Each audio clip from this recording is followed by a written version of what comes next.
insister donc sur la prévention de ces causes. Donc par rapport à la drépanocytose, on a parlé du conseil génétique. Par rapport au paludisme, vous connaissez la prévention donc, du paludisme. Voilà. Donc, ça dit les causes les plus fréquentes, aborder donc les préventions de ces causes-là.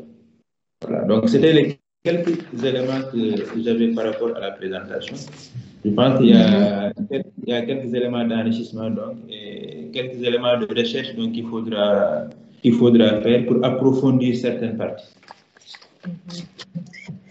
Ok, merci beaucoup, professeur Ndiogossé. Alors, vraiment, il a fait la synthèse, hein? Donc, en plus des observations de vos collègues. Donc, professeur Seck vient de faire le tour de la présentation. Alors, moi, je vais juste ajouter quelques éléments que j'avais notés. La définition, on ne va pas y revenir. Ce sont deux termes, anémie, hémolyse. Donc, dans la définition, vous avez sorti les deux notions. Par contre, ce que j'ai un peu suspecté ou ce que j'ai senti dans la présentation, j'ai l'impression qu'il n'y a pas eu beaucoup d'efforts de préparation ou de synthèse, honnêtement. J'ai l'impression qu'il y a eu des copier-coller, des présentations antérieures, et cela se voit hein, dans les présentations. Parfois, si vous projetez une diapositive et que vous lisez mal la diapositive, ou bien que vous n'arrivez pas à prononcer certains termes, cela veut dire que, voilà, il n'y a pas eu trop d'efforts de préparation. Ça, vraiment, il faut éviter. Je sais qu'il y a beaucoup de présentations antérieures, vous avez beaucoup de supports, mais il faut faire l'effort de synthèse. Encore une fois, nous sommes au 21e siècle, le savoir s'est démocratisé.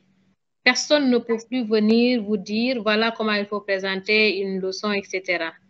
Et ce qu'il faut faire, c'est que chaque année, qu'on sente vraiment un plus par rapport à la présentation de l'année précédente. Vraiment, il faut partir de ce principe-là. Chercher des références bibliographiques nouvelles, parce que c'est ça la science, cela évolue. Entre 2021, 2022 et 2023, il y a eu des nouveautés quand même, en termes de références, en termes d'articles, de publications. Et c'est dans l'intérêt que vous en parlez. Anémie hémolytique, voilà, référence, on n'en voit pas dans la définition, dans les généralités. Quand même, quand vous parlez d'intérêt épidémiologique, il faut étayer vos chiffres par des références. Et ces références devraient être récentes.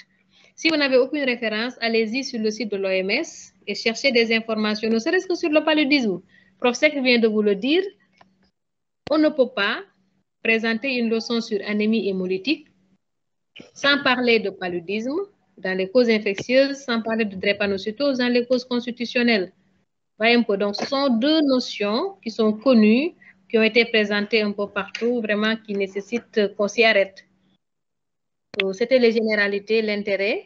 Le rappel, encore une fois, pour vous simplifier la tâche, essayez de représenter ce que vous dites par un schéma. N'attendez pas qu'on vous... Est-ce que vous pouvez éteindre les micros, s'il vous plaît? Il y a de l'interférence. S'il vous plaît, pour les rappels, essayez de schématiser ce que vous dites. Essayez de... Maintenant, vous pouvez, avec PowerPoint, insérer des images, écrire à l'intérieur, mettre des flèches, voilà. Et n'attendez pas un schéma que vous allez copier dans un livre, dans un article. Non, créez vous-même vos schémas. Et vous allez voir, quand vous créez, cela vous facilite la compréhension. Vous ne faites que traduire en dessin ce que vous dites en texte. Parce que quand le texte il est trop long, parfois les gens ont du mal à vous suivre. Ayez l'habitude vraiment, pour le rappel, essayez de schématiser. Alors, vous avez parlé de marqueurs d'hémolyse, effectivement, mais commencez par le plus simple. Avant de parler de l'aptoglobine, que vous avez mal prononcé d'ailleurs, ce n'est pas aptoglobuline, c'est l'aptoglobine. Parlez de la bilirubine, c'est un paramètre qu'on peut doser dans tous les laboratoires. Et chez les nouveau-nés, à la garde, vous dosez chaque jour la bilirubine. Ensuite, l'aptoglobine, mais également il y a les LDH. Les lactates déshydrogénases, ce sont des marqueurs d'hémolyse. Ne dites pas stigmate, dites marqueurs d'hémolyse. Et ça, ce sont des marqueurs biologiques. Le professeur Seck vous l'a dit, avant les marqueurs biologiques, il y a la clinique. D'accord? En parlant d'intérêt, diagnostic, c'est la triade de Schoffard, c'est l'anémie, qui se traduit cliniquement par la pâleur, c'est l'ictère, c'est la splénomégalie. Alors, la triade, elle peut être complète, mais un élément peut manquer. Mais au moins, si vous avez ces éléments cliniques, vous essayez de voir les marqueurs biologiques qui vont avec, en fonction de la disponibilité du laboratoire. Et maintenant, vous expliquez à la fin le schéma que vous avez présenté avec le globule rouge. Et à partir de ce schéma, vous devez déduire les causes d'anémie hémolytique que vous allez présenter dans les étiologies. Sinon, le schéma n'a pas de sens, n'a pas d'intérêt. Un schéma doit toujours servir à comprendre quelque chose. Vous dites, dans les causes corpusculaires, qui sont des causes constitutionnelles, voilà les éléments qui peuvent être endommagés. Le globule rouge, il est formé de 3 parties. Il a la membrane, il a les enzymes, il a l'hémoglobine. Donc, si la membrane est malade, vous avez des hémolyses en rapport avec des anomalies de la membrane, et vous citez. Si c'est l'enzyme, il n'y en a pas beaucoup, pyruvate kinase de G6PD. Si ce sont les hémoglobines, c'est soit de la drépanocytose, soit de la thalassémie, alpha-thalassémie ou bêta-thalassémie, en fonction de l'âge et du contexte géographique. Au moins, si vous présentez le globule rouge avec ces différentes parties, qu'on sache pourquoi, parce que vous voulez nous préparer à des causes corpusculaires. Ensuite, venant au diagnostic positif, circonstance de découverte, c'est bon. N'oubliez pas que vous êtes des cliniciens. Et quand on vous dit anémie hémolytique, encore une fois, vous avez les circonstances de découverte, je n'y reviens pas. L'examen général vous permet de régler pas mal de problèmes, ne l'oubliez pas. Le coup d'œil, les constantes et mensurations, c'est important. Il faut que vraiment vous ayez l'habitude, parce que si vous n'avez pas l'habitude tout de suite, après c'est difficile, vous n'allez pas faire attention. Alors que, rien qu'avec l'examen général, vous réglez la plupart des urgences pédiatriques. Un enfant qui a une tachycardie, parce qu'il a une anémie, cela nécessite une interprétation. Un enfant qui a une tension artérielle alors qu'il a une anémie, cela nécessite un enfant qui a une saturation en oxygène, voyez un peu. Donc, ne négligez rien du tout.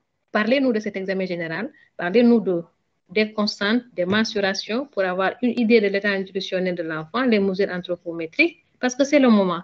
Si vous ne le faites pas tout de suite, après vous n'aurez plus l'occasion de le faire.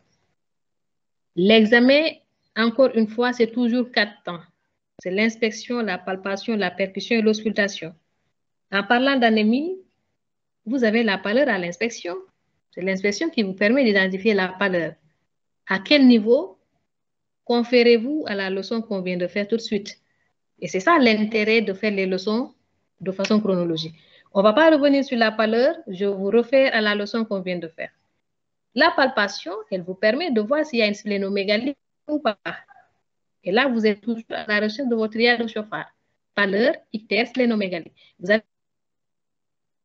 avez l'ictère à l'inspection, vous regardez les urines, n'oubliez pas les urines dans la partie clinique, et vous palpez la rate. Et vous en profitez pour palper l'ensemble des éléments que vous devez palper. Vous auscultez pour voir s'il y a des éléments qui peuvent vous orienter. Et vous avez fini avec votre examen. Inspection, palpation, percussion, auscultation. De l'ensemble du corps, c'est fini. Et maintenant, vous passez aux examens complémentaires. Examen complémentaire, qu'est-ce qu'on vous a dit? Anémie hémolytique. Qu'est-ce qui me permet de confirmer mon anémie? On l'a dit à la leçon précédente, c'est l'hémogramme. Et rien que l'hémogramme. Et quand vous avez l'hémogramme, vous avez besoin d'un seul élément, le taux d'hémoglobine. Point final. D'accord? Peut-être les constantes érythrocytaires. On a dit hémolytique. C'est normochrome, normocytaire régénérative. On vous dit hémolytique. Qu'est-ce qui me permet de dire que c'est hémolytique sur le plan biochimique? La bilirubine, la fraction libre. Vous allez donner l'hémoglobine, vous allez donner le DH dans la mesure du possible. Donc, partez de la définition, partez du titre et exploitez tout ce qu'on vous dit. Donc, vous avez votre biologie, vous avez votre biochimie. Qu'est-ce qui vous reste? Le diagnostic est confirmé. Maintenant, vous posez la question, est-ce que cette anémie hémolytique, mais ces anémies hémolytiques peuvent avoir un retentissement? Et vous répondez à la question, une anémie à quel niveau? Mais c'est l'hémolyse. Et la question du professeur Seck sur l'ictère nucléaire, il ne faut pas faire la différence, il ne faut pas faire la confusion entre une